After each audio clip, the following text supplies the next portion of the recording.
Jamaica women's cricket team won a historic gold, one of 3 medals for Jamaica at the just concluded Bolivarian Games held in Lima, Peru. The Jamaicans defeated their Trinidad and Tobago counterparts by 6 wickets. Batting first, Trinidad and Tobago posted 94 for 8 off their allotted 20 overs. Anissa Mohammed led the way with an unbeaten 24. There were 2 wickets apiece for Chile Nation, Nisha and Wasom, and Kate Wilmot. Nation returned with a bat to top scored with 35 not out as Jamaica got to 95 for 4 in 17.3 overs. Krishana McKenzie also contributed 21. Meanwhile, the men's team picked up bronze after defeating Peru by 119 runs in the third-place playoff.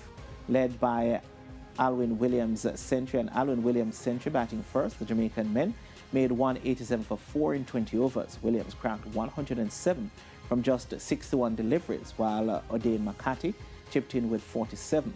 Herschel Barbat was the pick of the Peruvian bowlers with 2 for 17. In reply, Peru were dismissed for paltry 68 in 14.4 overs.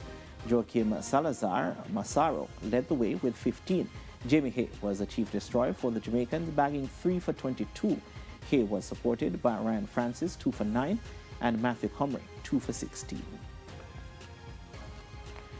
And cricket made its debut at the Games, and Jamaica was among 4 Caribbean countries that participated. The Games are a regional multi-sport event held in honor of Simon Bolivar. The event is open to athletes from Bolivia, Colombia, Ecuador, Panama, Peru, the Dominican Republic, Venezuela, and Chile.